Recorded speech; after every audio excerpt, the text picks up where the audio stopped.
tarde. Hoje é um dia muito especial, dia 29 de janeiro, né? Eu botei a camisa especial por isso, hoje seria o aniversário do professor Salan. Ele nasceu dia 29 de janeiro de 1926, ele estaria fazendo 89 anos hoje, né? Então, eu só queria lembrar que é uma data importante, né? Que é uma pessoa que praticamente abriu a nossa área aí, né? E ele fez trabalhos muito interessantes sobre alguns dos SUNs, né? A aplicação de alguns dos SUNs. Então, a gente vai falar hoje do SU6, que foi um precursor da supersimetria na física de partículas. Bom, então só para voltar aqui. Oi? Salan morreu em 26 a 90. Ele morreu com 70 anos, ele morreu em 96. Bom, então a gente falou, na aula passada, a gente começou a introduzir a importância das simetrias unitárias, a gente viu alguns exemplos assim muito genéricos, algo que poderia simular até o oscilador harmônico n-dimensional, o aparecimento dessa simetria unitária, né, ligada, né, a uma estrutura complexa. Eu não vou falar, mas em alguns momentos a gente vai se remeter ao correspondente real, que seriam os grupos ortogonais. Nós temos então a família de... Deixa eu colocar aqui de uma vez, para quem não está acostumado com isso, a classificação geral de Lie para todos os grupos, e aí a gente vai saber em que parte a gente vai estar atuando. Então, a classificação geral de Lie, dos grupos de Lie, né? Não todos vão interessar a nós, obviamente. Ele quando catalogou o que eram os grupos, né, que eram chamados como grupos de Lie, na verdade, os grupos tautológicos, aparecem duas categorias principais de grupos de Lie. Os chamados grupos de Lie clássicos, os chamados grupos de Lie excepcionais. Então, dentro dos grupos de Lie clássicos, né, ele tem uma outra categorização. Os grupos clássicos ele chama de... Depois nós vamos ver o mapeamento com a notação moderna. AN, BN, CN, DN.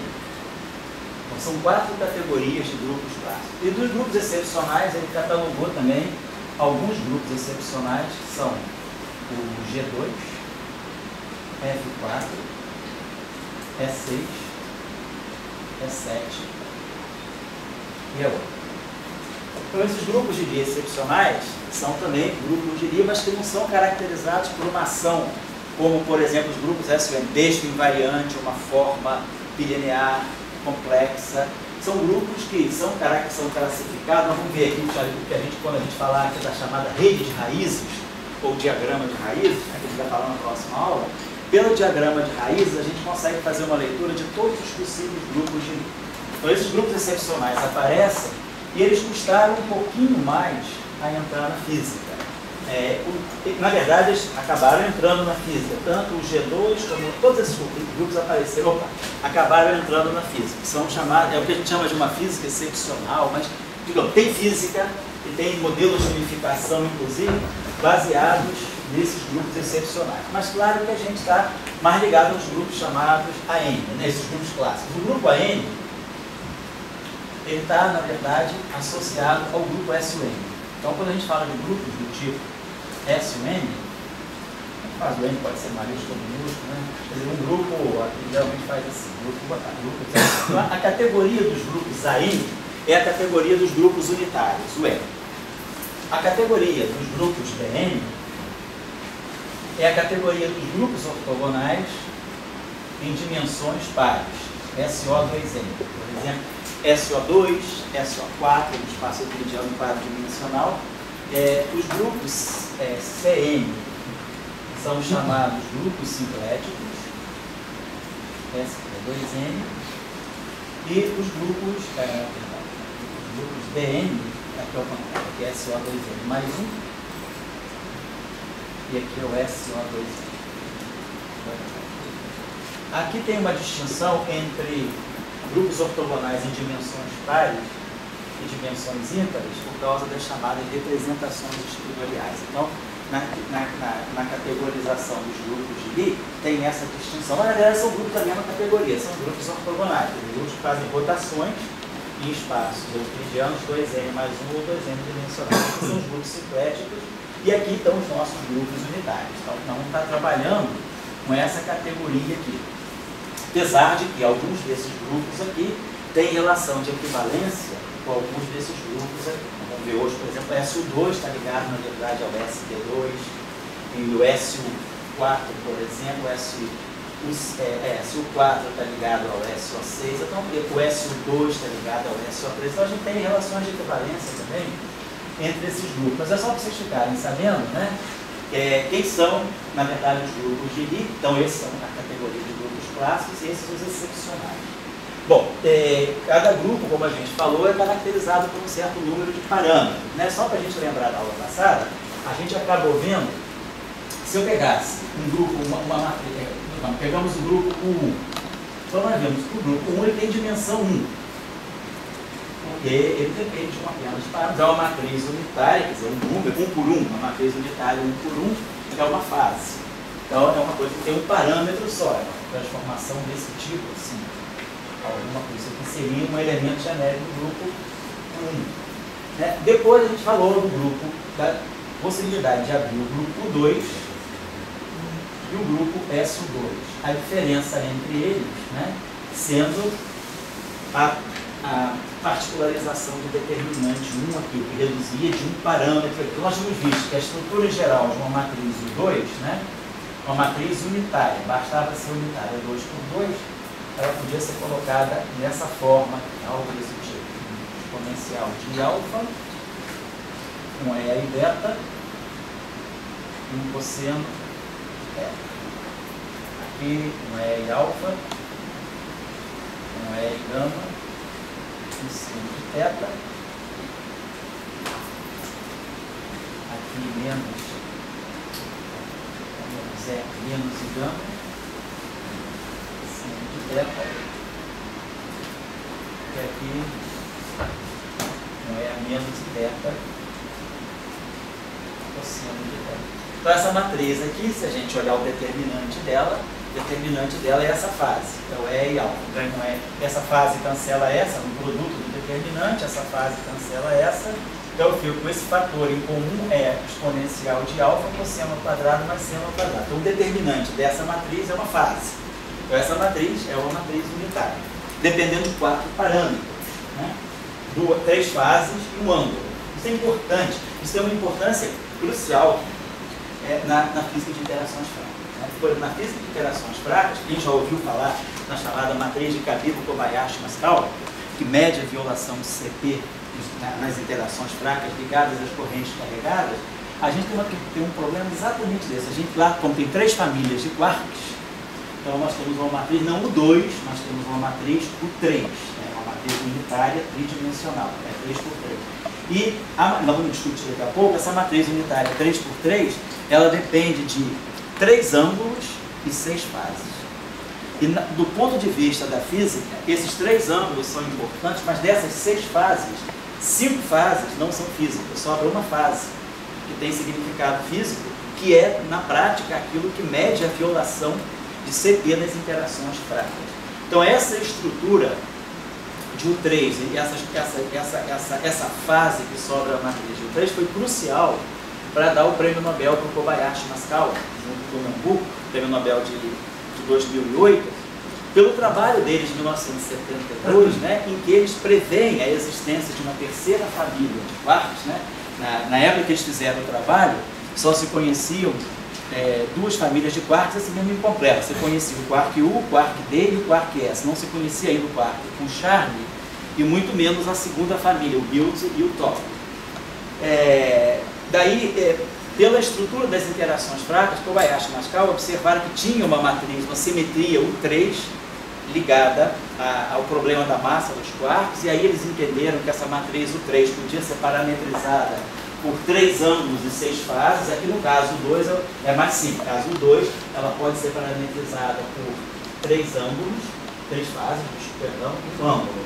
Então, e aí eles viram, para ter violação do CP nas interações fracas, que os dados experimentais já apontavam, já se sabia desde 64, com o experimento de Cronin e Fichte, as interações fracas violam o CP, não se tinha ainda, dentro da teoria eletrofraca, que foi feita por Salan, Glass, Weinberg em 69, 68, 69, aí não se tinha um estudo de como a violação do CP poderia ser acomodada dentro da teoria de Salandra-Schweinberg. Então, Kobayashi e Mascal entenderam que tinha uma simetria, o 3, ligada à matriz de massa dos quartos, entenderam que essa matriz poderia ser parametrizada por 3 ângulos e 6 fases, viram que das 6 fases, 5 podiam ser fisicamente desacopladas do modelo e sobrava uma fase.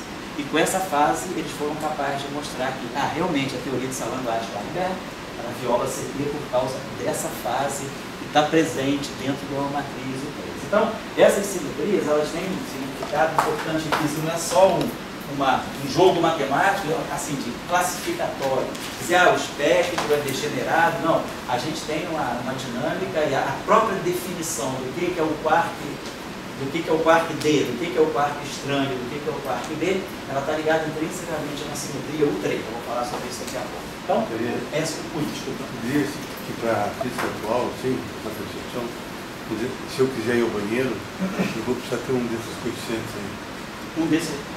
Bom, eu sempre pego duas metáforas, essa eu não consegui pegar. Essa é realmente, essa aí é uma coisa, como é que é? A esfinge, só a esfinge. Como é que é o negócio? Esses parâmetros aí, numa física newtoniana... Então, e o banheiro é física newtoniana? E o banheiro é física newtoniana?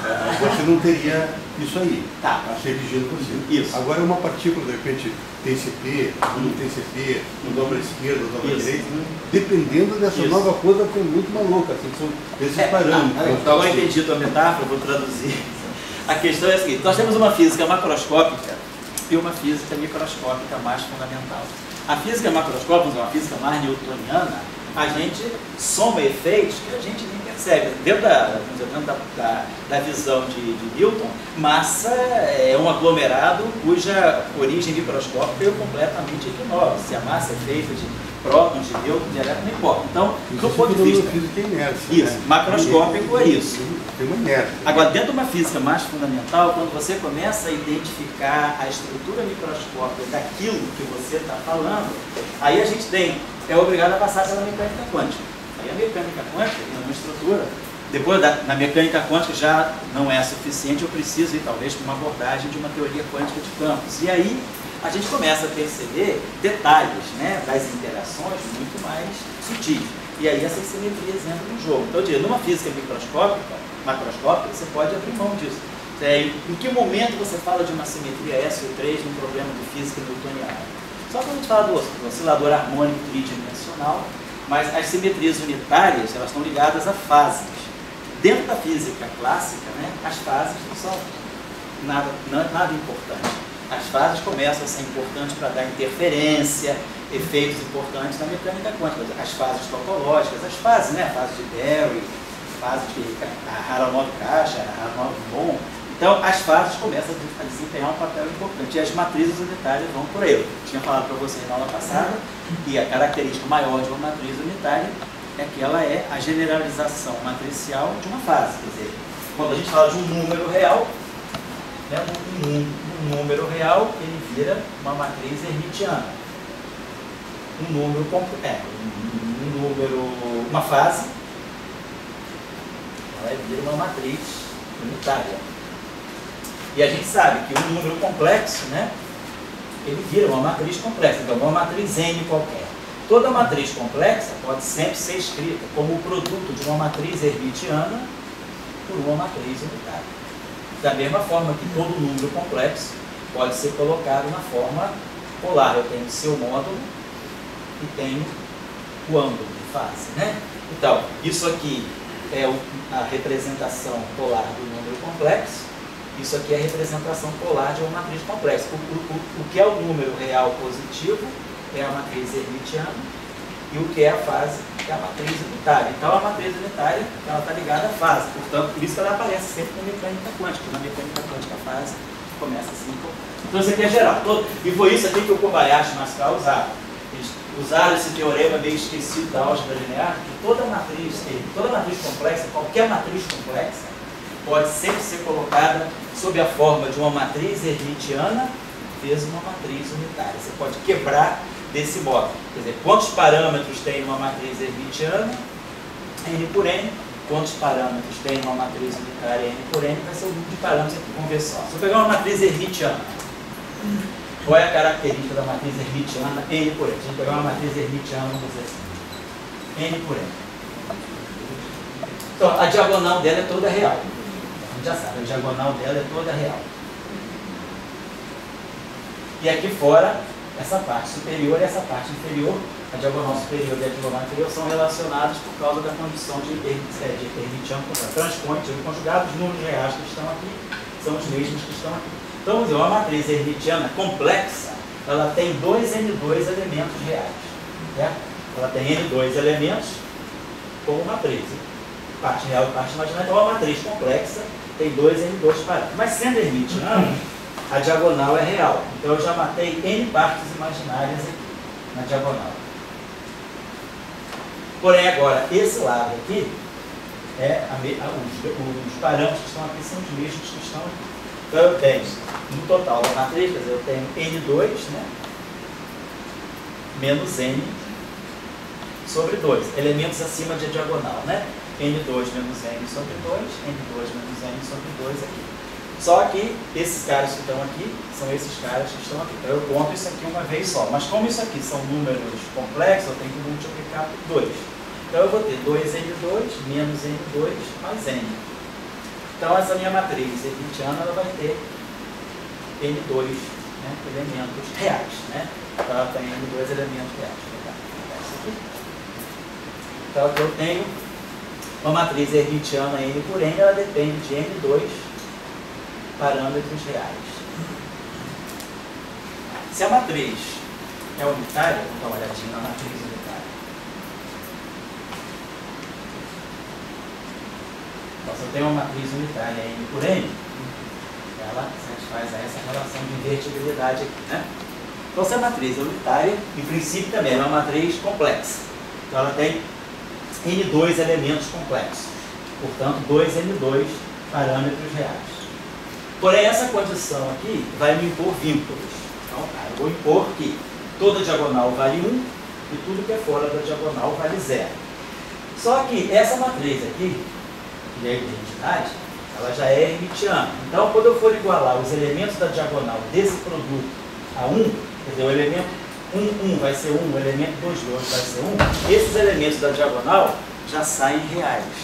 Então, eu não vou ter duas equações para identificar. Eu vou ter uma equação, a parte real é 1 e a parte imaginária é automaticamente 0. Porque se essa matriz aqui é hermitiana, a diagonal dela já sai real. Então eu vou ter N condições na diagonal, vou ter N equações dizendo que o elemento 1 vale 1, então tá, tem N vínculos pela diagonal. Depois, fora da diagonal, nessa matriz eu tenho N2 elementos menos N sobre 2. Isso aqui é o número de elementos acima ou abaixo da diagonal. Porém, como essa matriz é hermitiana, as condições que eu colocar acima da diagonal são as mesmas. Só que eu vou igualar a 0. Mas aí esses elementos não são reais. Eu tenho que dizer a parte real de cada elemento é 0 e a parte imaginária de cada elemento é 0. Então vai me dar duas equações para cada valor que eu impuser igual a 0. Então daqui também vai sair menos N2 mais N. Então uma matriz unitária, N por N, ela também depende de N2 parâmetros reais. Então a gente entende no final do dia que uma matriz complexa N por N, ela tem N2 parâmetros reais guardados dentro da parte da componente hermitiana dela e N2 parâmetros reais guardados dentro da parte unitária dela. Então fica 2 N2 parâmetros aqui, N2 aqui, N2 aqui. Então é uma maneira de eu separar os graus de liberdade da matriz complexa, e isso aí pode ser conveniente, né, em física, por alguma razão. Dependendo se é uma teoria de Young-Mills, eu posso manipular com esses elementos para poder, às vezes, encaixar nos campos e dizer os parâmetros são ou não relevantes. Vamos dizer, um tipo de exercício que vocês vão se habituando, sobretudo quando a gente faz teoria de campo, é que muitas vezes os parâmetros que estão dentro de uma teoria física, eles, apesar de aparecerem, eles são indetectáveis ou são completamente suprimíveis da tua teoria. Então, uma arte que a gente tem que ter muitas vezes é saber ler os parâmetros e dizer esse fica, esse sai. Porque às vezes você coloca parâmetros demais numa descrição mas as simetrias começam a mostrar que certos parâmetros podem ser absorvidos por redefinição. A gente tem que ter cuidado com isso, e as simetrias são importantes por isso. Então, se eu estou falando do grupo 2, matrizes U2, tem 4 parâmetros. O 2 tem N2 elementos reais, 3 fases e um ângulo de rotação. Se eu agora imponho que a matriz não é o 2, mas a matriz é SU2, o determinante passa a ser 1. Se o determinante é 1, quer dizer, o determinante dessa matriz é essa fase. Se essa fase agora vale 1, se o determinante é 1, quando eu imponho a condição da matriz ser especial, alfa é 0. Então a matriz SU2, ela vai ter essa forma aqui. É só fazer o alfa igual a 0. Então ela vai depender de duas regras. Então ela vai depender de um ângulo e 2 fases. Então ela passa a ter 3 parâmetros, não 4 parâmetros reais.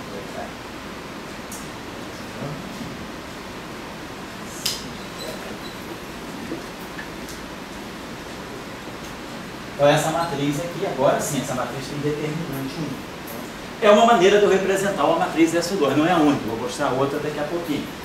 Mas a gente começa a ver porque, então essa matriz aqui é unitária. Então ela tem N2 elementos reais.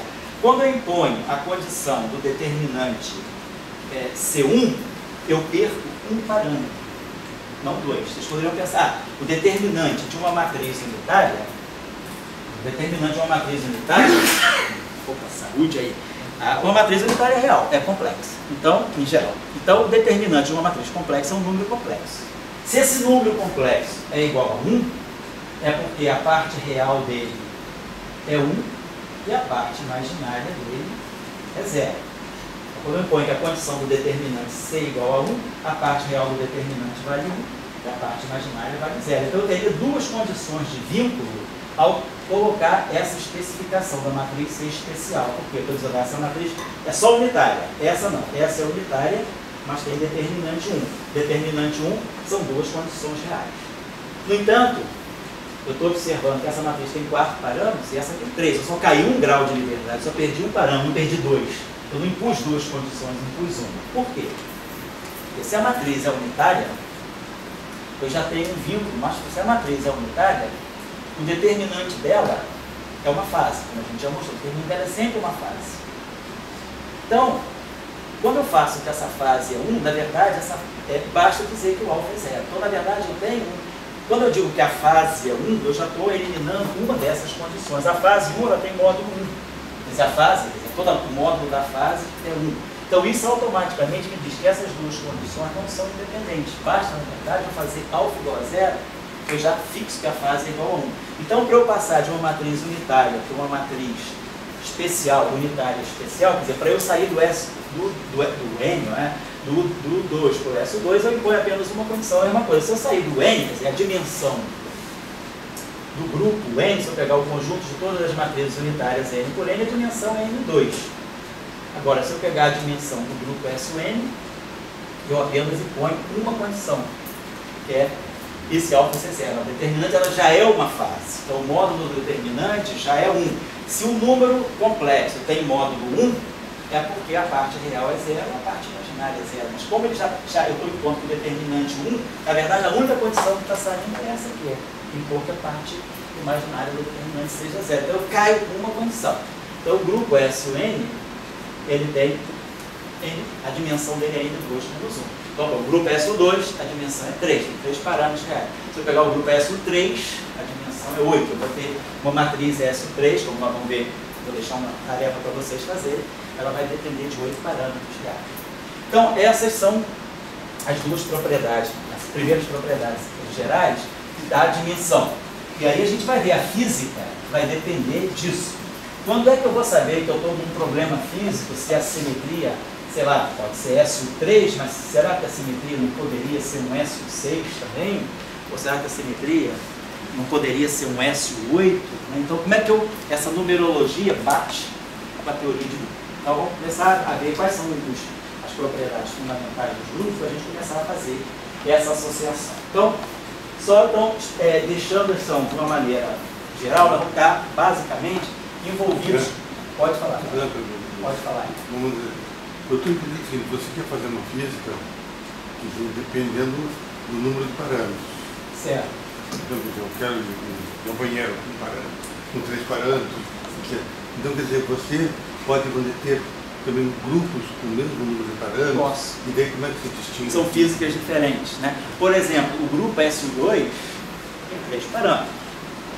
Mas se a gente pegar o grupo SO3, pegar o conjunto, vamos pegar o conjunto de todas as matrizes ortogonais 3×3 com determinante 1. Então, se a matriz é ortogonal, então a matriz satisfaz a essa relação. A inversa dela é a sua transposta. E se ela é especial, o determinante dela é 1. Muito bem. Então, essa matriz, não vou pegar nenhuma matriz SO3, vamos pegar uma matriz SOI. Estou fazendo agora, estou interessado nas matrizes ortogonais N por N. Matrizes que fazem rotações no espaço euclidiano N-dimensional. Se eu tenho um espaço euclidiano N-dimensional, eu vou fazer rotações das coordenadas, né, x' aí, fazer transformações de rotação desse tipo. Essa matriz aqui ela tem que deixar invariante o módulo dos vetores, né?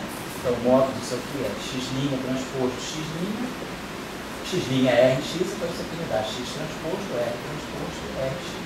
Se eu quero que esse produto escalar seja igual a esse produto escalar, isso aqui tem que ser 1. Então a transformação que deixa invariante os módulos é a transformação ortogonal. Agora eu quero que ela seja especial. Vamos dar uma olhada só na transformação ortogonal. Se a matriz é ortogonal, satisfaz essa condição aqui. Então ela é ortogonal real. Então ela tem N2 parâmetros no total. Então é uma matriz N por N tem N2 parâmetros. Essa condição aqui me impõe quantos vínculos, né? Vamos ver. Essa matriz aqui me imporia todos os vínculos da diagonal ser igual a 1. Então eu tenho N condições que eu vou impor em cima desses parâmetros, porque quando eu fizer esse produto eu vou igualar. O primeiro elemento vai ser 1, o elemento 2,2 vai ser 1, o elemento NN vai ser 1. Então eu tenho N condições de vínculo igualando a diagonal igual a 1. Mas depois eu tenho que ver os elementos fora da diagonal são 0. Do lado de cá eu tenho identidade. Então eu tenho 1 e aqui tudo 0. Então pegar os produtos aqui em cima 0, mas essa matriz aqui, quando eu faço o produto, ela naturalmente é simétrica. Então o que está aqui, está aqui. Eu não preciso contar isso aqui 2 vezes. Basta olhar aqui que essa matriz já sai simétrica. E aí eu vou ter quantas condições aqui eu tenho? Quantas condições de 0? N2 menos N sobre 2, que é o número de elementos acima ou abaixo da diagonal.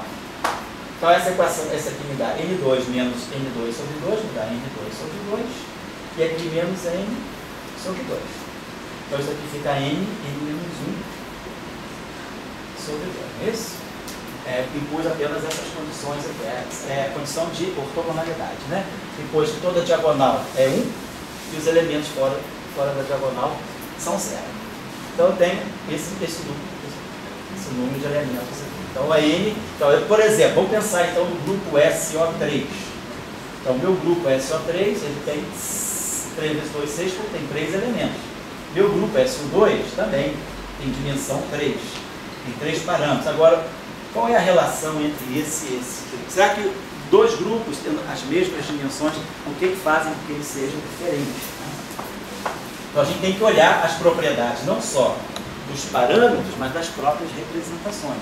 Vamos olhar as representações do grupo SO3, que nós vamos aprender a fazer justamente que parece que a gente estuda as representações, que as representações começam a distinguir os grupos. De acordo com as propriedades das representações, eu posso estar falando de um grupo ou de outro grupo que tem o mesmo número de parâmetros. A representação ela começa a distinguir mais. Vou apagar isso aqui. Mas isso nós vamos apurar mais ao longo do curso. Né? Quando a gente começar a falar dos diagramas de Dinh, das redes de raízes, aí vai ficar claro que grupos com a mesma dimensão são diferentes por causa das propriedades das raízes. Então vamos lá. Então, as propriedades gerais desses grupos aqui, primeiro é a dimensionalidade. Segundo, deixa eu colocar só para chamar a atenção de vocês, para poder mostrar que um grupo, fica claro, eu acho, para todo mundo, que, por exemplo, um grupo, o N, eu estou fazendo transformações unitárias num espaço complexo, n-dimensional. Quer dizer, é o análogo da rotação. Né? O que eu falo do grupo ON, da mesma forma que eu tenho aqui o grupo ON num espaço euclidiano n-dimensional, quer dizer, qual é a característica da matriz? Olha, a característica dela é que a sua inversa é a sua transposta. Né? Então, isso aqui é a condição do grupo CON. Aqui eu análogo, estou fazendo uma rotação real no espaço n-dimensional euclidiano, que eu estou fazendo uma rotação complexa no espaço complexo n-dimensional. Então a condição que eu tenho aqui é a condição de unitariedade. Então fica claro que se eu estou esse espaço aqui, tudo isso aqui está contido aqui dentro, seria a parte real ou a parte imaginária. Cn, né, seria um EN, seria a soma de dois espaços euclidianos, tanto na parte real quanto na parte imaginária. Então uma matriz do N, ela naturalmente pode incorporar uma matriz ON. Então até por isso que a gente entende aqui uma matriz O2, ela tem que conter uma matriz de O2, ela tem que conter uma matriz de O2. Mas qual é a característica da matriz de SO2, por exemplo? É ter esse âmbito de rotação. A matriz de SO2 é cosseno, seno, menos seno, cosseno. Aqui está o SO2. Deveria estar contido dentro do O2. Então, o grupo, ou o próprio grupo SO2, né? Vamos botar aqui o grupo SO2, ele está contido no grupo SO2. Então é claro que o SO2 tem que ter um ângulo de rotação. Eu tenho que dentro de uma matriz de SO2, eu vou ver um ângulo de rotação.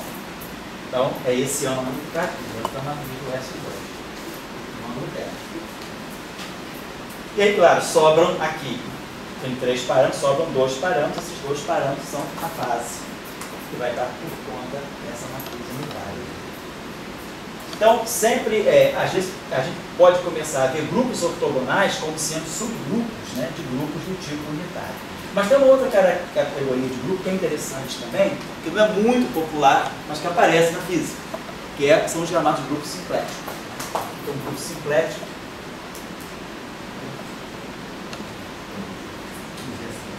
quer dizer, o grupo ortogonal ele está ligado ao produto escalar. Deixa invariante os módulos dos vetores usando os entre os vetores. No fundo, o grupo ortogonal ele deixa invariante o produto escalar. A métrica, ele não mexe nem nos ângulos, nem nos tamanhos dos vetores.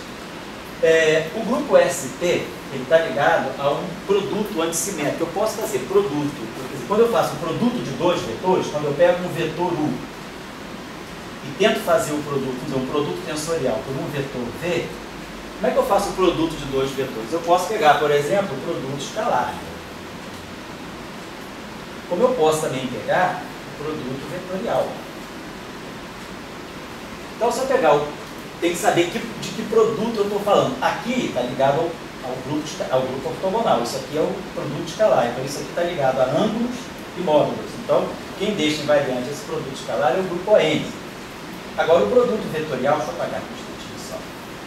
Se a gente faz, a gente pega, por exemplo, em 2 dimensões, se eu faço o produto de 2 vetores, mas pegar um vetor que tem a componente com 1 e 2, e um vetor que tem a componente V1 e V2, né? Então, se eu fizer o produto vetorial desses 2 vetores, em 2 dimensões, o produto vetorial é um objeto que tem a característica pseudo-escalar. É um V2 menos um 2V1. Então, eu teria que ver, será que tem algum tipo de transformação que eu possa fazer que deixe invariante essa grandeza aqui? Na verdade, essa grandeza aqui eu posso escrever desse modo. Ó. Vou escrever essa grandeza aqui assim. Posso pegar esse vetor U, colocar aqui, ó, um 1 por 2. Posso colocar aqui essa matriz, 0, 1, menos 1, 0. E posso colocar aqui V1 e V2. Então eu posso escrever esse produto vetorial dessa forma matricial. Fica o 1 V2 menos o 2 V1. Então eu posso, deixa eu só, a gente generaliza. Então no caso 2 por 2, no caso de 2 dimensões, D igual a 2, eu estou falando de um produto vetorial, um produto vetorial que eu posso escrever desse modo aqui. O transposto, essa matriz aqui que eu vou chamar de epsilon, e aqui o V. Essa matriz epsilon é a matriz 0, 1 menos 1, 0. É a matriz de Levi-Civita bidimensional. Está aqui. Se eu fizer uma rotação, então eu vou ter um produto, vou dizer que eu faço uma rotação, meus vetores agora vão vetores U', V'. Então aqui eu vou ter U' transposto, epsilon, V'. Então isso aqui vai ser o produto vetorial depois da rotação. U', 1, V2', menos U', V'. Está aqui. Então, assim, agora, esse objeto aqui é o transposto, fiz a matriz de rotação, é epsilon, R transposto. Então o produto vetorial fica invariante se eu tiver que a transformação R satisfaz a essa condição. A condição de invariância, nesse caso, é o transposto a matriz que faz a rotação, ela vai ter essa característica, R transposto R vale epsilon. Ou seja, uma matriz 2 por 2, real, satisfaz a essa condição. Ela deixa invariante esse tensor antissimétrico. 0, 1, menos 1, 0. Muito bem. Essa condição aqui me dá automaticamente, né, determinante, quer dizer, quando eu tiro o determinante dos dois lados, o determinante desse cara é 1, cancela daqui, então R2 tem determinante mais, R tem determinante mais ou menos 1. Então, automaticamente, essa matriz tem determinante que pode ser 1 ou menos 1. Mas vamos ver quais são as condições que a gente tira daqui. Então, se eu pegar uma matriz com essas características aqui, quais são as condições que eu tenho? Essa matriz é 2 por 2, então ela tem 4 elementos independentes. Esses 4 elementos. Agora, vamos ver o que essa condição aqui nos dá. Quando eu desenvolver esse lado aqui, essa matriz aqui, automaticamente ela sai antissimétrica. Se eu tirar o transposto dessa matriz, vai ficar R transposto, epsilon transposto dela. Mas epsilon é antissimétrico, então isso aqui dá um menos. Então essa matriz aqui, por construção, ela é antissimétrica. Então se ela é antissimétrica, a diagonal dela é 0. Automaticamente a diagonal dela é 0. Então eu vou ter diagonal 0 igualada a epsilon, que também é diagonal 0. Então eu vou ganhar 0 igual a 0. Não dá vínculo nenhum. Mas se essa matriz aqui é antissimétrica, ela vai ter, ao fazer esse produto, não importa quem seja R, o produto, esse produto aqui vai ser 0, sei lá, vai ser um x menos x 0. Esse produto todo é antissimétrico. Não importa quem seja R. Então eu vou ter simplesmente que impor isso aqui igual a 1. Então eu vou ter um vínculo apenas. Então essa matriz aqui tem 4 elementos, 1, 2, 3, 4 elementos, eu vou ter apenas um vínculo devido a essa igualdade. Então vamos sobrar 3 parâmetros. Então eu consigo falar de uma matriz SP em 2 dimensões, que seria uma matriz SP2. Essa matriz aqui é uma matriz que tem, deixa eu apagar aqui, que tem essas características. Ela tem, não tem uma matriz R pertencente a SP2. Vamos ver a estrutura dela. Ela tem essa característica. Ela vai ser uma matriz A, B, C, D. Mas o que ela satisfaz? Deixa eu apagar isso aqui. Ela satisfaz a essa relação aqui. R transposto, epsilon, R igual a epsilon. Então vamos lá. A matriz R transposto ela vai ser A, C, D. A matriz epsilon vai ser 0, 1, menos 1, 0. A matriz R vai ser A, B, C, D. Isso tem que ser igual a epsilon. Então, 0, 1, menos 1, 0. Certo? Vou fazer esse produtinho aqui rapidinho. Isso aqui vai me dar C, D, menos A, menos B. Então, no final de tudo, você vai me dar AC menos AC, você está 0, tá? Vai me dar AC menos BC, AD menos BC. Aqui vai me dar a mesma coisa, vai ficar menos AD mais BC. E aqui vai ficar 0. Então, isso aqui tem que ser igual a 0, 1, menos 1, 0. Então, essa matriz aqui, ela satisfaz a essa condição. Ela tem os 4 parâmetros AD menos BC, tem que satisfazer a essa condição. Determinante, no fundo, o determinante é 1. Então, eu tenho 4 parâmetros, um vínculo. Então, na verdade, eu tenho 3 graus de liberdade. Dimensão 3, sobram 3 parâmetros independentes. Deixa eu apagar aqui um instantinho só e fazer aqui a seguinte coisa. Então, seria essa matriz teria essa característica, teria uma dimensão 3, então, como é o caso do S2. Então, nós temos que a dimensão de SP2 é igual à dimensão de S2, que é igual à dimensão de SO3, que é igual a 3. Todos esses grupos têm 3 parâmetros independentes. Agora, claro que esse grupo aqui é um grupo de matrizes 3 por 3. Esse grupo aqui é um grupo de matrizes 2 por 2 complexas. E esse grupo aqui é um grupo de matrizes 2 por 2 reais. São matrizes com essa característica. Vamos fazer o seguinte aqui. Bom, eu acho que essa condição aqui, vamos dizer o que é.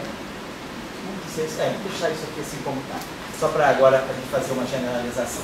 Então, o que significaria agora eu pegar o grupo ST, generalizar isso para N dimensões? Então, vamos que a gente entendeu? De uma dimensão, de duas dimensões, o que a gente tinha era essa estrutura que a gente chama de estrutura sintética. Essa matriz aqui, 2 por 2, 0, 1, menos 1, 0. Se eu quiser generalizar essa matriz aqui, observe, essa matriz aqui é antissimétrica. Uma matriz antissimétrica, satisfaz a essa condição aqui. Ela o transposto dela é menos 0. Se eu tirar o determinante de ambos os lados, né, o determinante de A transposto é o determinante de A. Se eu multiplico uma matriz por um escalar, o determinante dela fica esse escalar elevado a n. E aqui o determinante de A. Então, se o n for ímpar, a matriz antissimétrica vai ter determinante 0. Então, toda matriz antissimétrica de ordem ímpar, 3 por 3, 5 por 5, etc., ela vai ter determinante 0. Se ela tem determinante 0, ela não é inversível. Se ela não é inversível, ela não é um bom candidato, como a gente sabe da álgebra linear, para formar uma forma bilinear. Então, a gente estaria precisando, no contexto das matrizes antissimétricas, as matrizes interessantes são aquelas pares, porque o determinante aí fica indeterminado. Nada está me dizendo que ele é 0. Então, a matriz pode ser inversível. Então, nós vamos nos deter sempre para definir o grupo SP em geral. A gente vai sempre pensar que eu estou pegando uma forma que tem essa característica assim. Vai ser uma matriz, vamos botar aqui em submatrizes, 0. Aqui a identidade n-dimensional. Aqui uma matriz menos identidade n-dimensional, 0. Então, no caso 2 por 2 ficava 0, 1, menos 1, 0. No caso 4 por 4 fica 0, 0, 0, 0, 1, 0, 0, 1, menos 1, 0, 0, menos 1, 0, 0, 0, 0. Então, eu sempre vou pegar essa forma 2n. Então, eu vou estar falando, na verdade, do grupo simplético SP2n. Muitas vezes nos livros ou nos artigos aparece o grupo SPn. Mas sempre que for o SPn, vocês imaginam que, na verdade, é um SP2n. A gente sempre tem dimensão. O grupo simplético ele só faz sentido em dimensões pares porque ele tem que preservar essa matriz aqui. Na verdade, o que caracteriza uma matriz SP2n, vamos dizer, uma matriz R, que pertença a esse grupo aqui, ela satisfaz a essa condição. É uma matriz N por N que, aplicada, deixa essa forma invariante. Então, isso aqui caracteriza para nós uma matriz do grupo SP2n. Vamos ver, então, em geral, qual é a dimensão desse grupo. Como a gente viu que a dimensão do SUN é N2 menos 1. Então, pode falar. Eu só uma pergunta, porque quando você estava falando dos grupos ortogonais, o grupo ortogonal, na verdade, ele descreve uma rotação. Então, a gente vai deixar as normas invariantes e tal. O grupo simplético deixa o produto anterior invariante, mas isso tem alguma interpretação geométrica, sei lá, de que operação que você está fazendo? Na verdade, pode ser o elemento de área, né? Você está deixando o elemento de superfície, que é um produto vetorial, né? Certo, então preserva a área. Preserva áreas. O grupo simplético tem mais essa colocação. E aí, em mais dimensões, vai preservar cortes. Cortes, isso. Tá. Seções, isso. Então, eu vou pegar esse grupo, eu vou pegar essa matriz aqui. Essa matriz aqui é N por N. Então, é uma matriz, aliás, é 2N por 2N. Então, esse grupo simplético ele faz sentido só nas dimensões pares. SP2, SP4, SP6. Se vocês encontrarem SP1, é porque é SP2. Se encontrarem SP3, é porque é SP6. Na verdade, as dimensões são pares. Por quê? Porque a gente quer que essa matriz aqui, eu preciso de uma matriz que seja antissimétrica e inversível. Se eu pegar uma matriz antissimétrica ímpar, ela nunca vai ser inversível. Então, eu vou pegar, e aí a gente vamos dizer, normaliza a matriz antissimétrica para essa estrutura aqui. Então, é isso que está deixando, isso que caracteriza o grupo simplético. Vamos botar aqui as condições. Então, essa matriz aqui é 2n por 2n. Então, em princípio, ela tem 4n2 elementos.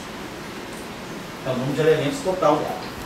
Mas agora, essa condição aqui vai me impor vínculos, né? Então, vamos pensar. Quando eu fizer esse produto aqui, essa matriz aqui, automaticamente ela é antissimétrica. Então, quando eu for igualar ela a essa, os elementos da diagonal não vão me dizer nada, porque eu vou botar que 0 é igual a 0. Então, eu não ganho nenhuma condição da diagonal. Porém, essa matriz aqui tem essa estrutura. Então, quando eu calcular esse produto aqui para ver os vínculos que vão aparecer entre os elementos de R, eu vou pegar só a parte superior. Porque como essa matriz aqui já sai antissimétrica, impor que quer dizer, esse produto dessa matriz aqui, ela vai ter essa estrutura aqui, vai ser igual a 1, mas essa estrutura aqui é menos essa. Então eu não preciso fazer a mesma relação duas vezes. Então eu vou ter 4N2, mas agora o número de elementos que eu tenho acima da diagonal é 4N2, elementos no total da matriz, menos a diagonal, que é 2N, sobre 2. Então tem que subtrair isso aqui, certo? Vou estar subtraindo esse número de condições, que é o número de elementos que estão na parte superior da diagonal.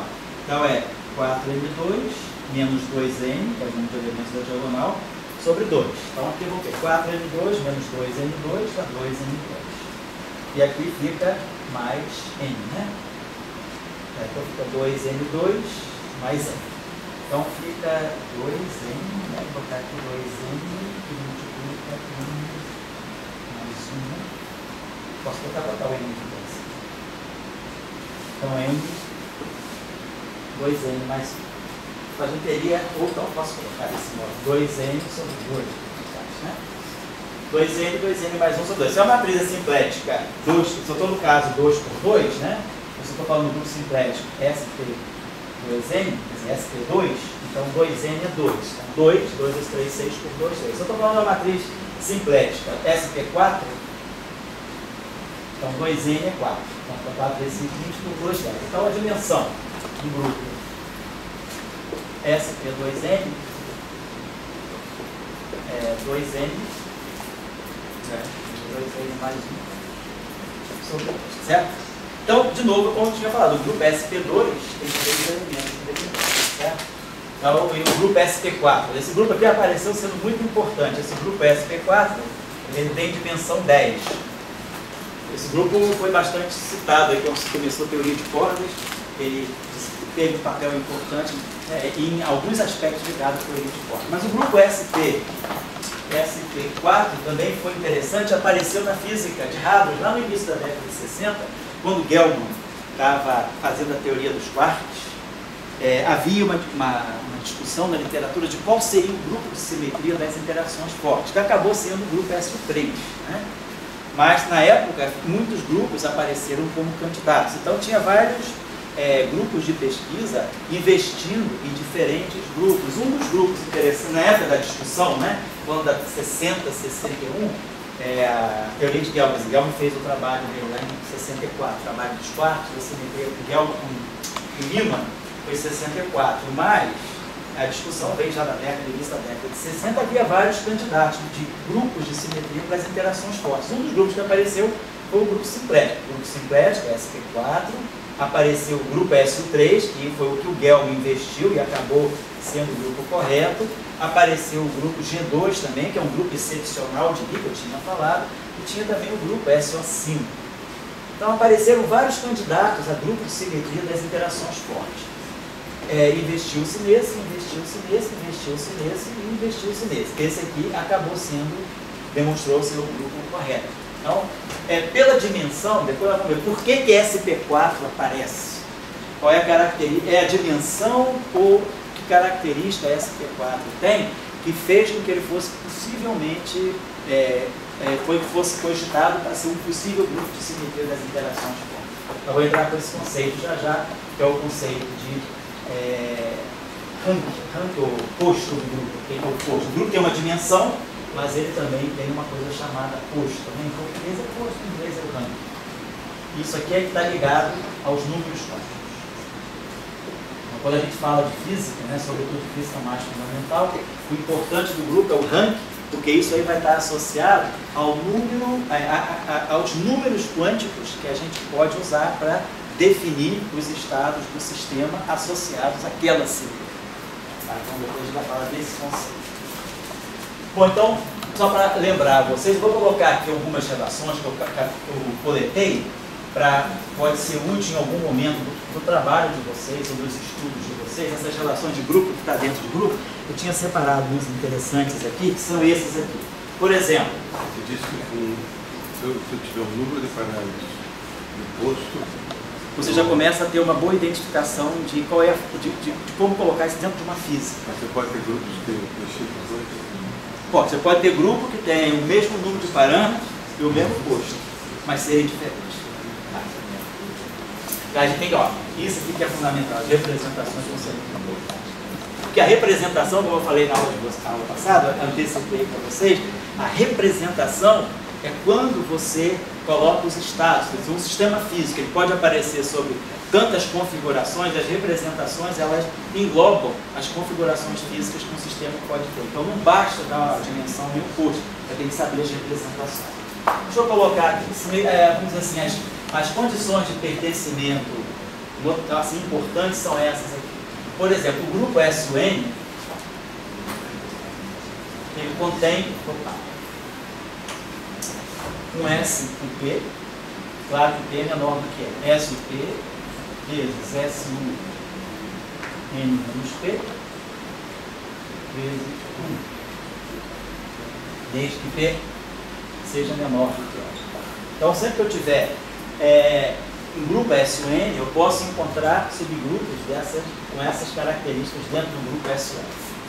Então, já tinha colocado para vocês também que o grupo SUN incorpora naturalmente o grupo SON, porque SON é um caso, é um subsetor, é a parte real ou a parte imaginária do SON. Depois tem esse grupo aqui, SO2N. Esse grupo aqui contém um SON.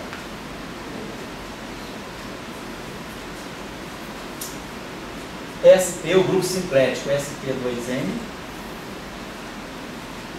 também contém o SON.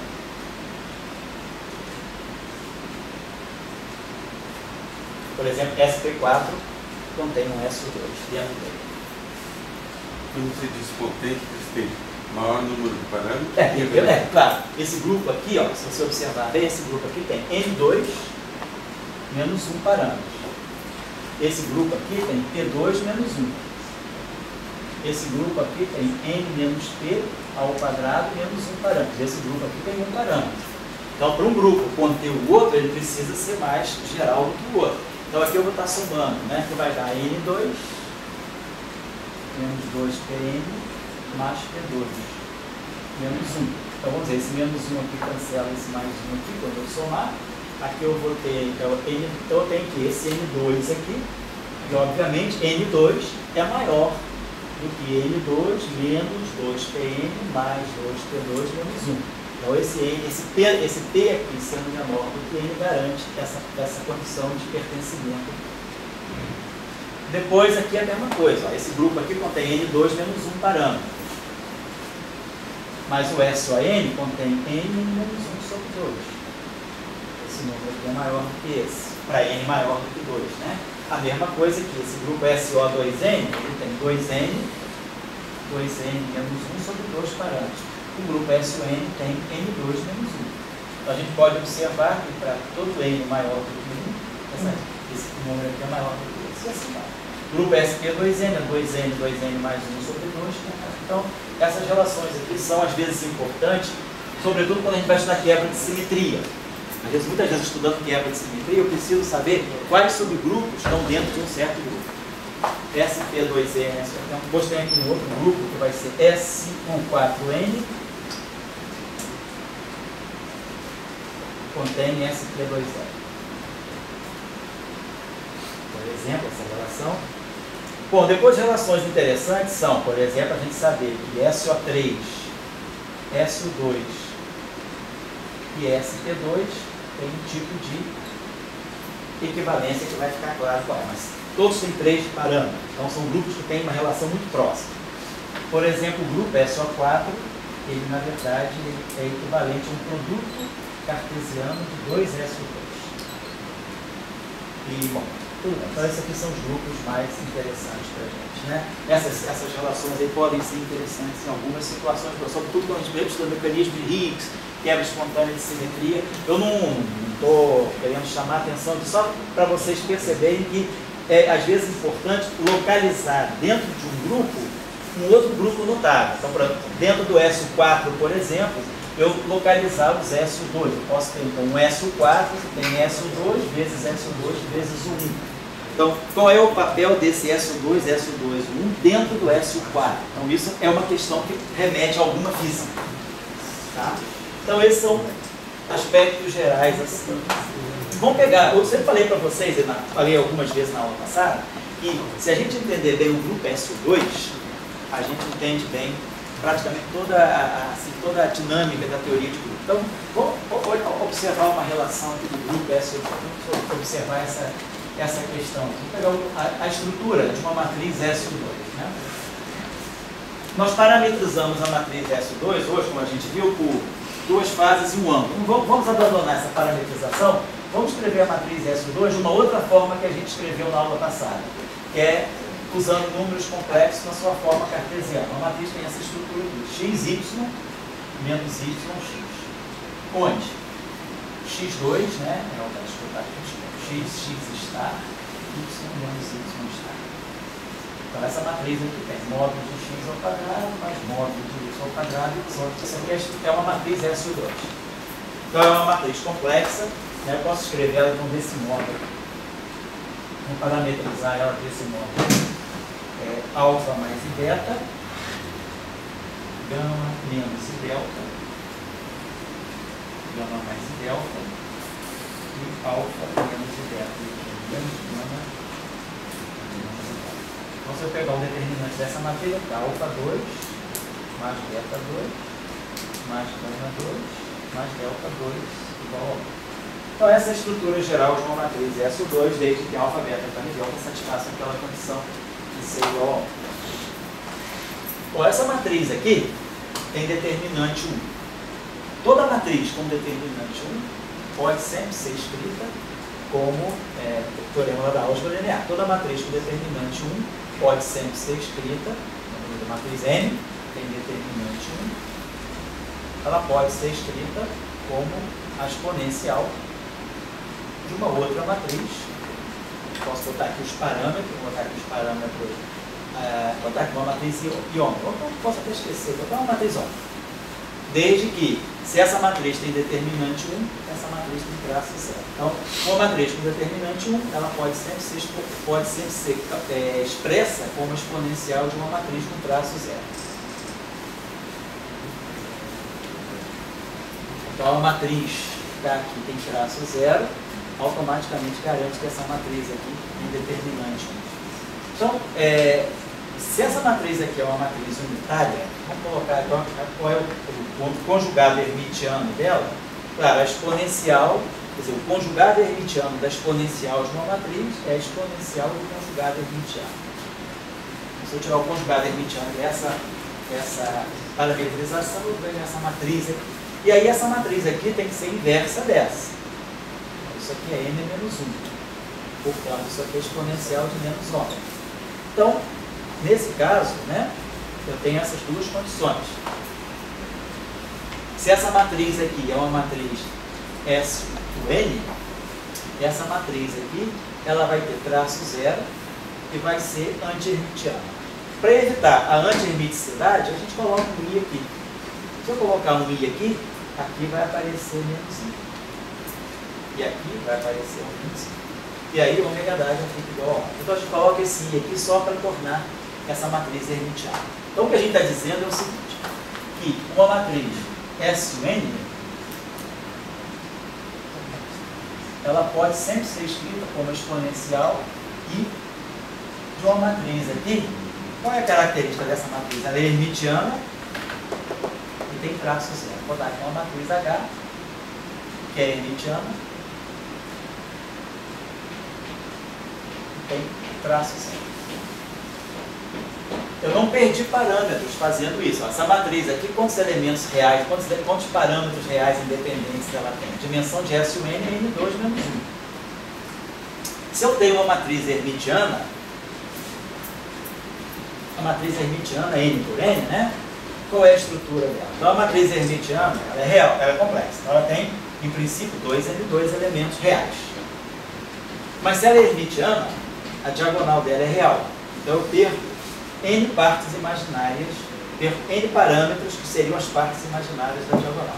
E depois, se ela é hermitiana, essa parte aqui é menos essa. Então eu tenho que subtrair também que essa parte aqui é independente. Então tem aqui o número de parâmetros independentes, aconteceu essas condições aqui, vai ficar 2n2, né, menos 2n sobre 2. Então essa matriz aqui então vai ter 2n2 menos n2 dá n2, e menos N mais N. Então isso aqui me deu, então a matriz hermitiana está certa, tem N 2 parâmetros reais. Mas se o traço é zero, eu tenho que impor uma condição. Então ela tem N 2 parâmetros reais. Mas ao impor que o traço é zero, eu ponho uma condição a mais. Então eu reduzo de um parâmetro. Então, se eu estou trabalhando no espaço das matrizes hermitianas N por N de traço nulo, eu também tenho dimensão N2 menos 1.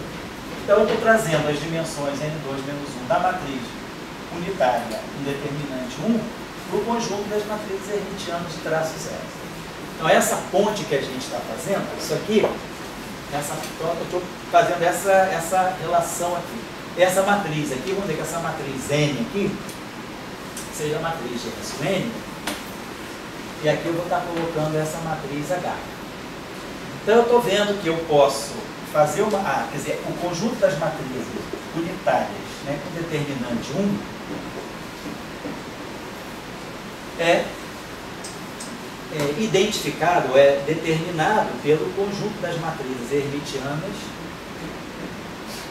de traço zero. Então, o que é hermitiano aqui é unitário. E o que é determinante 1 aqui é traço zero. Então, eu posso ficar com esse conjunto aqui.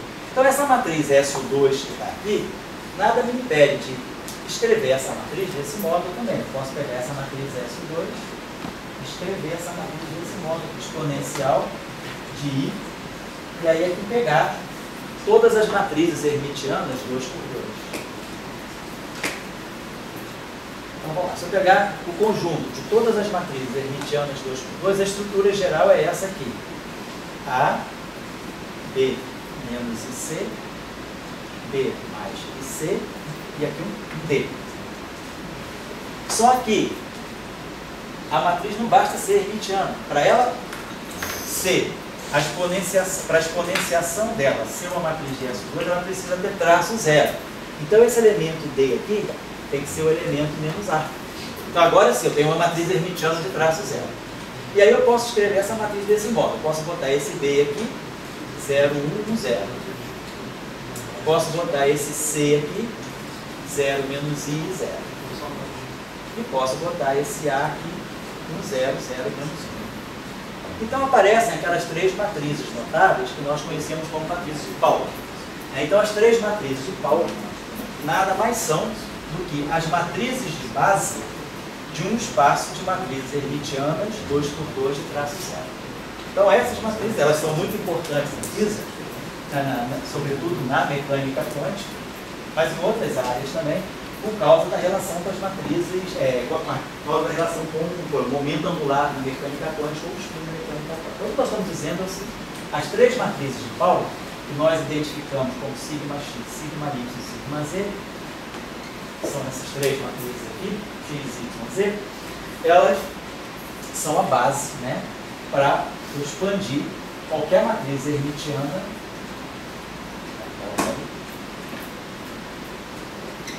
de traço zero.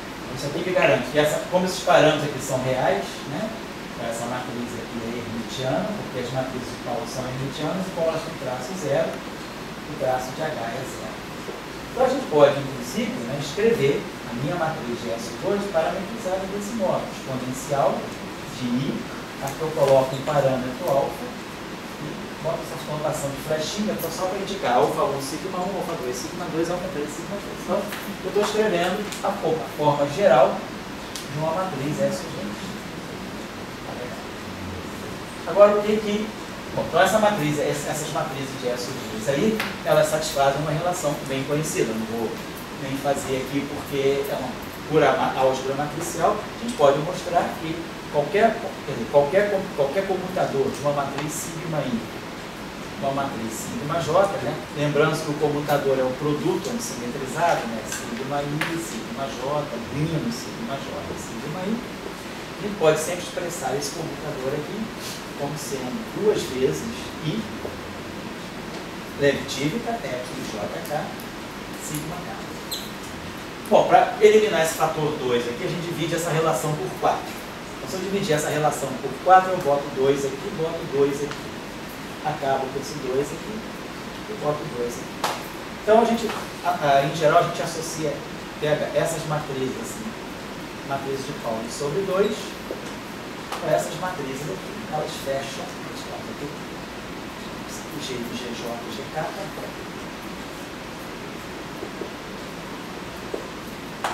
Então essas matrizes aqui formam o que a gente chama da álgebra de Lie de S12.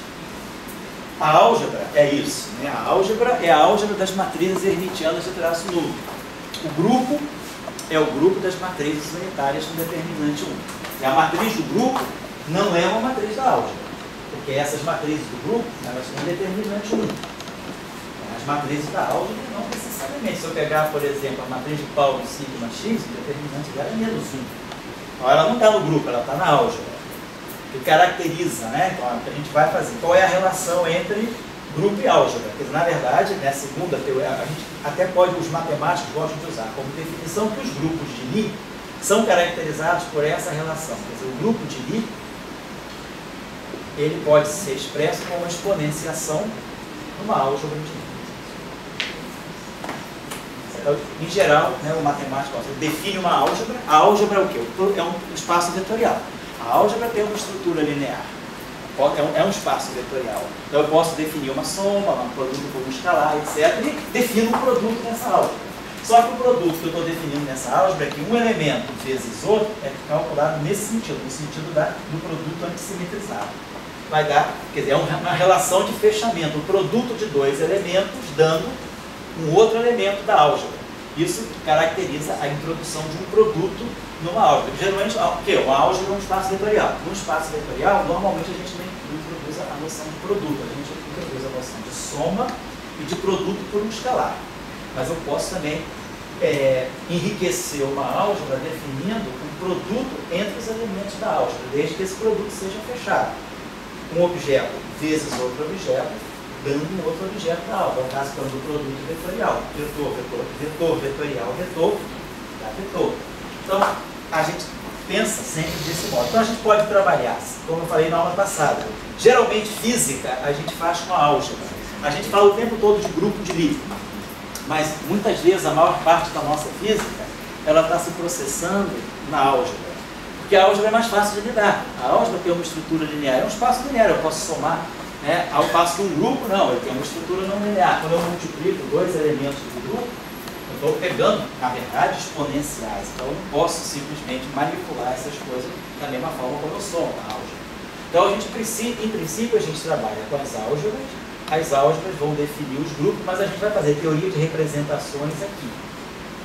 Vamos depois ver qual é o conceito de representações, que é a física começa a sair por aqui. Então a gente começa, e aí a gente generaliza. Então, para o grupo SUN. Então, para o grupo SU2, eu consigo encontrar 3 matrizes. Agora, o grupo SUN, a mesma coisa. O grupo SUN, ele é um grupo de matrizes com determinante 1. Então, vamos pegar aqui uma matriz de SUN, ela pode também ser escrita como uma exponenciação de I vezes uma matriz hermitiana N por N. O fato de ser unitária me dá hermiticidade, o fato de ter determinante 1 me dá traço 0. Então, de novo, eu vou ter essa álgebra aqui. Em geral, a gente adota a notação com as iniciais pequenas para definir a álgebra. O SU pequeno é a álgebra. Ou seja, o que é a álgebra SUN? É o espaço vetorial de todas as matrizes hermitianas com traço 0. E aí fica claro, uma matriz hermitiana de traço 0, N2, a diagonal toda é real, vai ter aquela vantagem de dimensão. Então, a dimensão da álgebra de Lie de SUN também é N2 menos 1. Então, a dimensão do grupo. Quando eu pôr a condição de 1 aqui, eu reduzo o N para SUN, ter um grau de liberdade que acontece aqui. E aí, então, a gente vai poder, aqui, da mesma forma, escrever desse modo aqui. Então, vou pegar uma matriz genérica de SUN, eu vou escrever como sendo exponencial de I. Então, essa matriz aqui, quantos parâmetros independentes ela tem? N2 menos 1. Eu posso escrever essa matriz desse modo. Eu posso colocar aqui um vetor, um conjunto de parâmetros, alfa I, e aqui as matrizes GI, onde esse I agora é somado, né, de 1 até N2 menos 1. Eu consigo expressar a minha matriz SUN como sendo exponencial de uma matriz com essas características aqui. Hermitiana de traço único. Então são N2 menos 1 matrizes hermitianas de traço único. Que ele chama Coivalé. Cara, você falou assim, a gente tem um espaço vetorial e a gente enriquece ele colocando uma outra operação, a gente coloca um produto e tal, a gente faz uma álgebra. Só que quando a gente coloca esse produto no geral, ele não é comutativo, né? O espaço de funções ou ali mesmo. Nesse caso, assim, eu acho que aquelas matrizes ali que se preocupam, as matrizes de Pauli anticomutam. Então a gente tem elas são diferentes. Elas são diferentes, elas anticomutam. Mas tem alguma... A relação que você tem é, deixa eu botar aqui, você pegar uma matriz de Pauli e multiplicar por outra matriz de Pauli, não importa se seja igual ou diferente. Isso aqui vai dar sempre a matriz identidade. Delta e J, né? Isso, delta. Isso. Então, se elas forem iguais, elas não anticomutam. Claro, porque uma matriz não pode anticomutar. E aqui aparece a parte devido ao produto antissimétrico. Essa é a relação que nós temos. Então, o produto, mas justamente o produto que nós introduzimos é um produto dado pelo comutador. Sigma I, sigma J, menos sigma J, sigma I. O produto que eu introduzi na álgebra é um produto anticomutativo. Sim, a questão então, no geral, não precisa ser comutativo, mas nesse caso, o anticomutativo é sempre anticomutativo? Não é sempre. Não é sempre. Especial. Você está entendendo as tuas palavras direito. Eu vou colocar aqui para ver se é isso. O que a gente está dizendo é que essas matrizes aqui, elas podem sempre ser arranjadas para satisfazer a uma condição que generaliza aquela condição do S2. O I, ao invés de serem os épsilon, vão aparecer agora símbolos F, I, J, K, GK. O que garante o fechamento. O produto de dois elementos, nesse sentido, GI, GJ menos GJ, GI, pode ser expandido como uma combinação linear dos próprios elementos da base. Então isso garante o fechamento dessa operação produto nesse espaço vetorial. É isso que você está dizendo? Sim, estou dizendo, já acontece isso, mas no geral a gente não ganha com comutatividade. Porque no espaço vetorial as coisas se arranjam, tudo comutativozinho e tal. E aí quando a gente passa para a gente não tem. Eu falei, bem, mas no caso das Pauli são anticomutativos. Quer dizer, você é sempre anticomutativo ou você é só um caso particular? Não, no caso matricial é sempre não necessariamente comum. Você está pensando, talvez, será que você está pensando em uma álgebra de números, né? Eu estou falando de uma álgebra de matrizes, por isso que é não comutatividade. Mas se você pensar... mas no caso particular de Pauli tem a anticomutatividade. Eu quero saber se essa também anticomutatividade tem aparecia sempre, é só isso. Não, você pode, vamos ver isso aqui, isso é um detalhe importante. Você também pode definir uma relação, vamos colocar aqui só para vocês verem, tá certo. Agora eu acho que eu entendi a tua pergunta. No caso das matrizes de Pauli, vou colocar aqui a observação aqui. Se eu pegar sigma I, sigma J, nós temos essa relação aqui, 2I, epsilon, IJK, sigma K. Então eu tenho a relação de anticomutação. Mas no caso das matrizes de Pauli, eu posso também introduzir essa relação aqui. Sigma I, sigma J é a identidade, duas vezes a identidade vezes o delta J.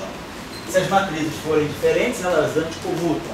Se elas forem iguais, essa soma aqui dá duas vezes a identidade, certo? Então tem uma relação de anticomutatividade. No caso, quando você generaliza do S2 para o SN, além dessa relação aqui, você também vai ter uma relação desse tipo. GI, GJ vai me dar aqui algum coeficiente que nós vamos determinar, isso é importante no caso do SN, vezes um delta e J a identidade, e aqui vai aparecer um elemento que vai ser DIJK GK. Então pode aparecer um elemento novo aqui, que no caso do SN, no caso do S3 já aparece, que não tem aqui. Vou colocar o caso do S3 imediatamente agora, justamente para fixar isso aí para vocês. Vou pegar o caso do S3.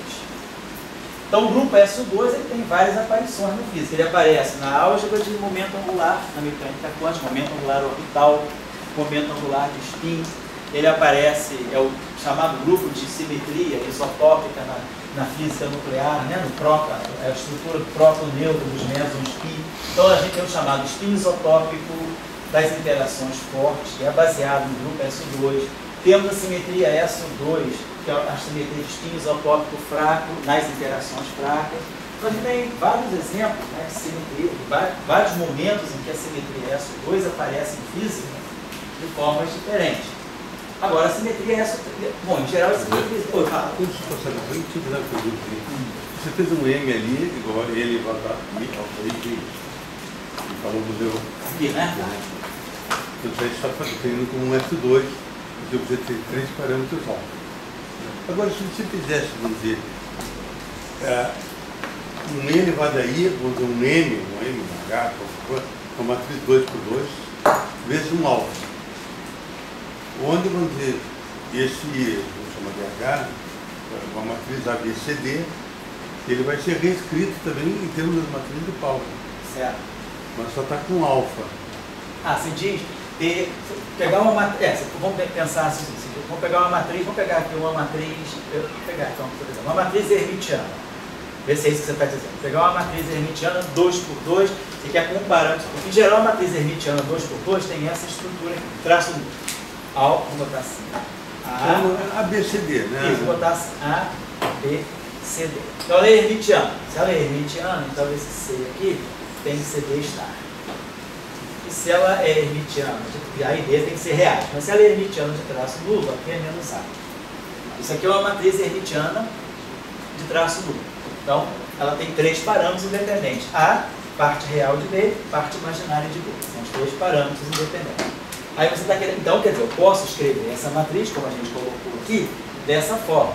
Ela vai ser a parte real de B, vai estar multiplicando a matriz de Pauli sigma x. A parte imaginária de B vai estar multiplicando a matriz de Pauli sigma y. E o A vai estar multiplicando a matriz de Pauli sigma z. Então eu tenho uma expansão desse modo. Expando em sigma x, sigma y, sigma z. As 3 matrizes de Pauli são a base dessa álgebra SU2. Muito bem. Agora você diz, mas eu tenho 3 parâmetros. A pergunta que você está colocando é, será que eu posso fazer tudo isso com um parâmetro? Não, eu estou falando agora associar eles a um parâmetro, vamos dizer, alfa só. Isso, pois é. Então, a pergunta é, quem são esses 3 parâmetros, alfa 1, alfa 2, alfa 3? São real de B, imaginário de B e o A. Não, mas você diz, não, eu estou multiplicando por um alfa. Então você não poderia fazer isso? Dizer que todo mundo é alfa? Isso aqui? Não estou dizendo que você é alfa. Não, estou dizendo... Está Não estou fundindo 3 parâmetros. Eu estou com uma matriz. Estou escrevendo para não, vai melhor. Espera, já está falhando um pouco. Escreve. Igual N igual a N vezes um alfa. Tá. Onde esse N é uma matriz aqui que vai ser em função do sigma I. Só que vai ser uma I sigma Então, I. M é uma matriz de SU2. M é uma matriz de SU2, mas eu só estou querendo trabalhar com um alfa, não com 3 alfa. Entendeu? Assim, mas você tem 3 parâmetros independentes aqui. Eu tenho 3 parâmetros. M é, então tá, então já entendi a tua pergunta. Então o que o Dória está colocando é o seguinte, se eu pegar essa matriz M, então vê se eu estou seguindo na tua direção, responder a tua pergunta. Esse M aqui é uma matriz de SU2. Então ele tem que ter essa estrutura aqui. A, B mais C, ou B menos C, tanto faz. B mais C menos A. Então isso aqui é uma matriz de SU2. É o meu M. Mas aí você está dizendo, eu vou pegar a exponencial desse M vezes um alfa. Certo?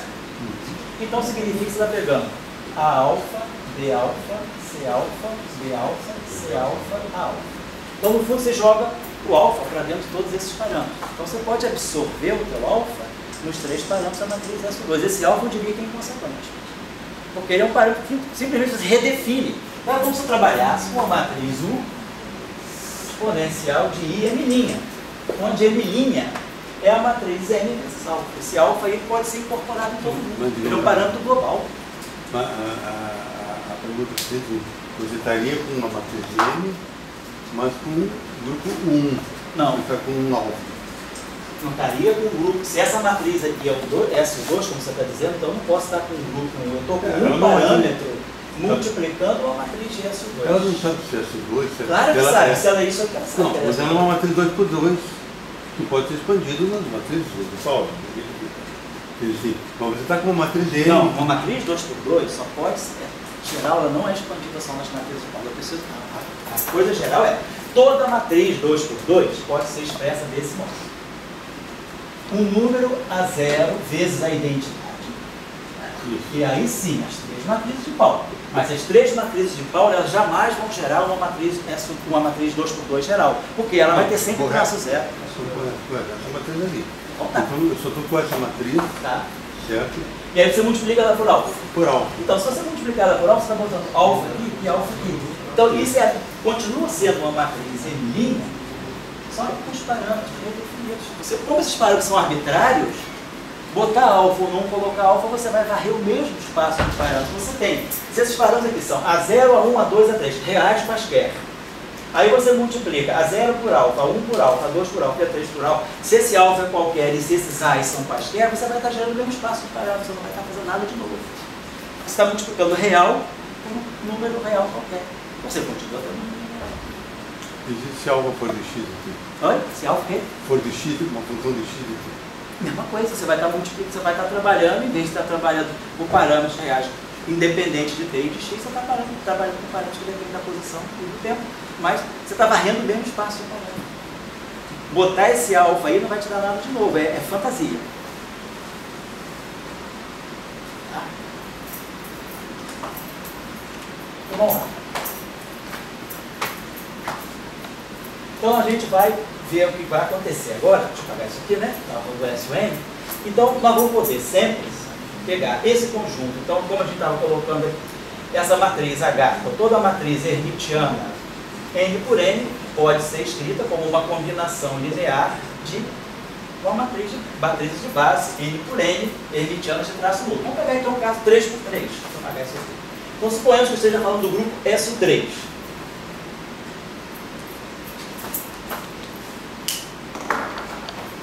Fala do grupo SU3. Então nós vamos pegar a matriz hermitiana 3 por 3 de traço nulo mais geral possível, que vai me dar uma matriz de SU3 mais geral possível.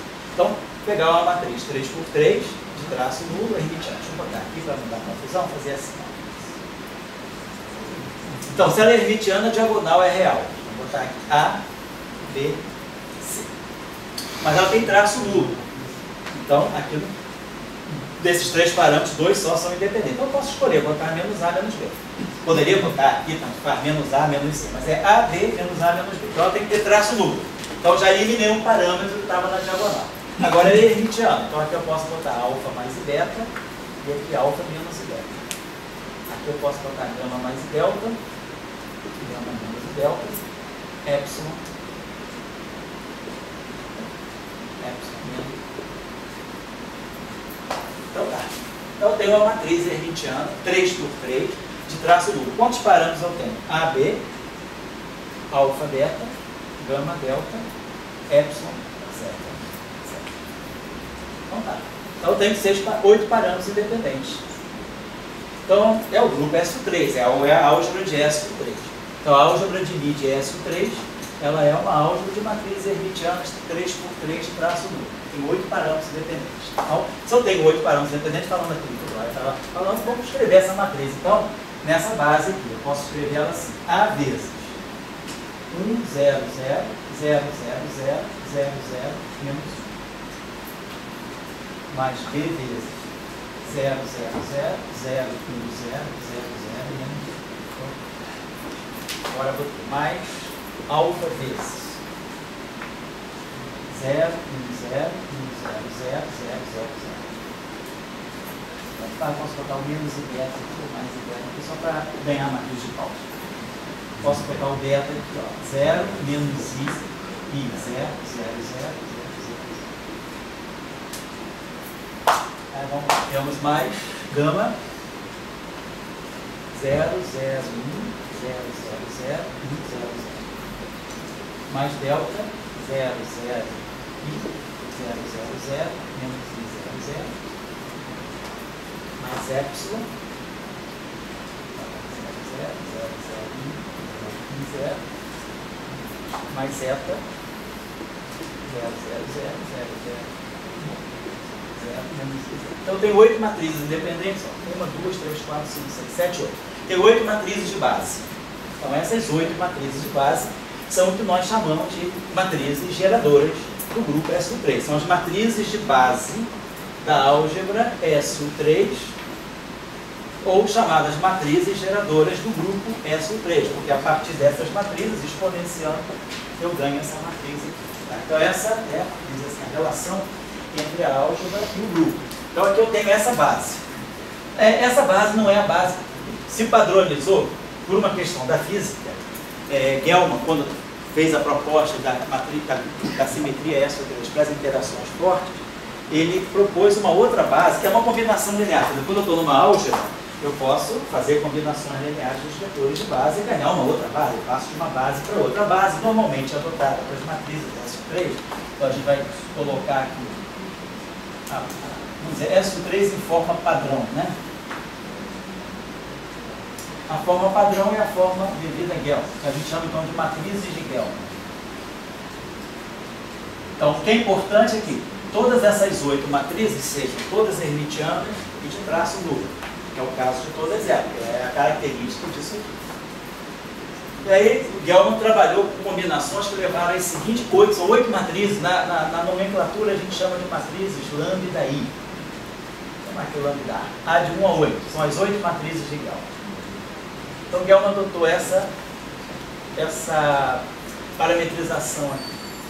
Ele pegou a matriz 0, 1, 0, 1, 0, 0. Ele coloca aqui, primeiro, as 3 matrizes de Pauli. Pega lambda 1, lambda 2, 0, menos I0, I0, 0, 0, 0, 0. Então, ele bota aqui a matriz de Pauli, sigma 2. Faz a mesma coisa agora com a matriz, terceira matriz de Pauli. 1, 0, 0, menos 1, 0, 0. Então, fechou. Aí ele vai agora introduzir o pagar. Que na verdade ele pega combinações lineares dessas matrizes. Não essas exatas. Essas aqui saem naturalmente, né? Mas a gente pode mudar de base por alguma questão de conveniência. Lambda 4, 0, 0, 1.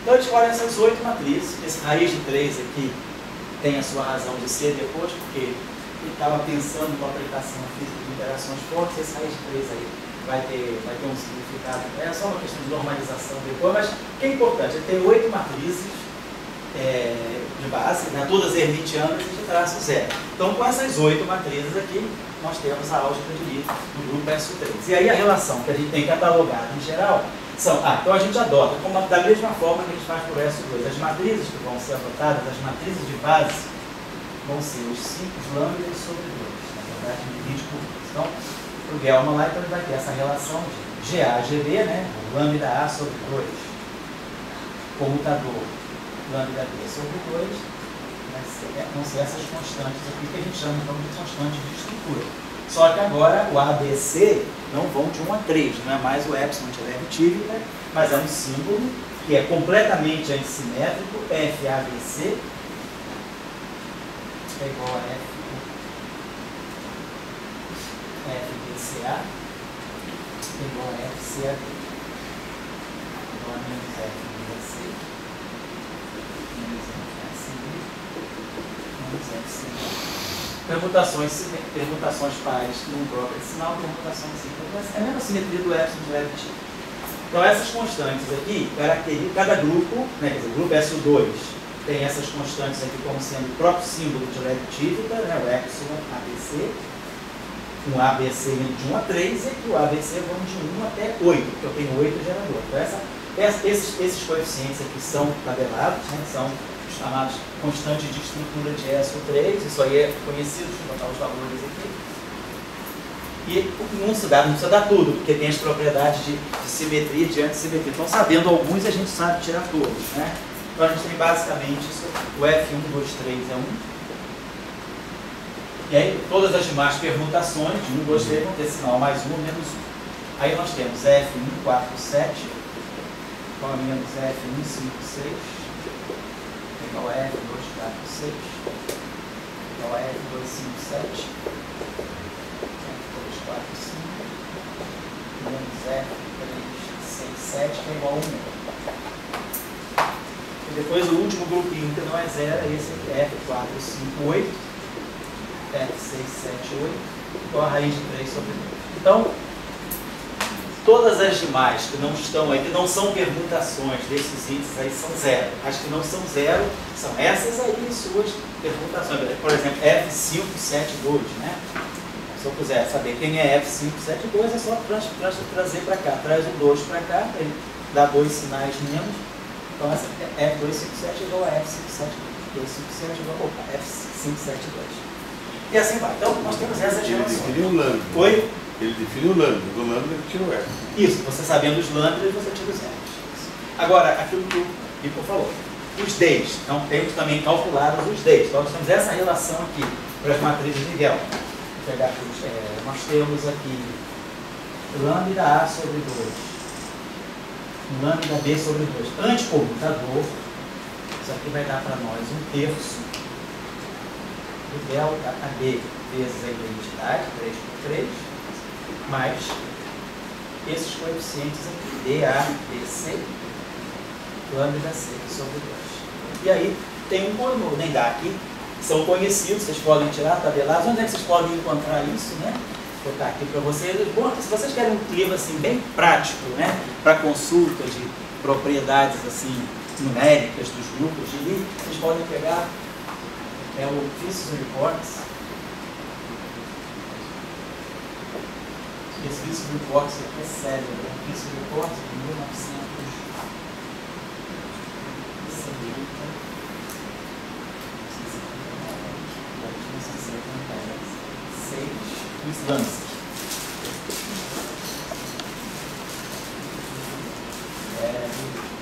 Group Theory.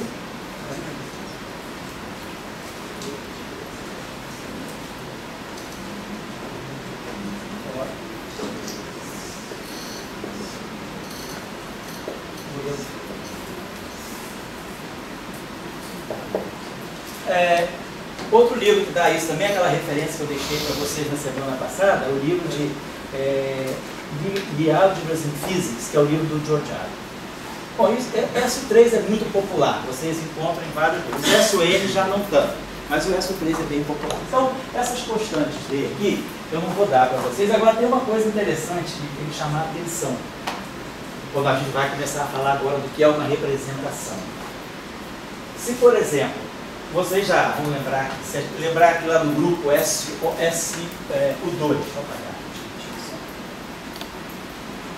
quando a gente fala, né, um cursinho lá de momento angular ou de esquina mecânica quântica, né, a gente tem as matrizes de Pauli, que são 2 por 2.